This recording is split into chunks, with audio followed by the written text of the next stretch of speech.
आमे भी जीवा रायगड़ा जिल्लार कल्याण सिंहपुर कवि श्रीधर पट्टनायक कविता एबे फेरिबार बेल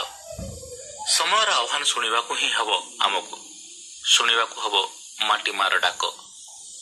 प्रवास रे कष्ट पाउथबा पुअर दुख सही हेलानी बोली हुए तो से एबे फेरिबा को कहूची निज भिटा माटी के पेट चाखंड को पालिया पाई गंडे खाई दंडे जीवा पाई एबे मध्य ए माटीमार संबल यथेष्ट रही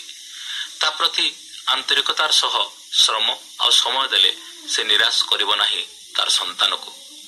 एभली एक आह्वान कविता एबे फेरिबार बेल कवि श्रीधर पट्टनायक। उड़ीबारे आनंद ही आनंद भूल नुहे एई उपक्रम हेले भूलिबानी केही ना तुमे ना आमे आउ सेमाने भी फेरिबा को हबो दिने दुरहु भ्रम सेई तो शून्य आकाश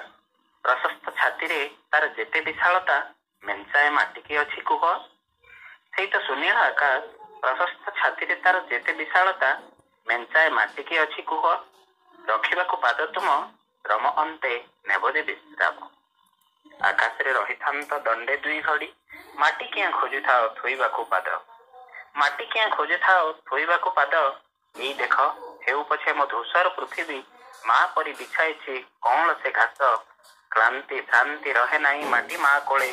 थरुटिए तो फेरी आस भिटा माटी मातृभूमि केबे नुहे पर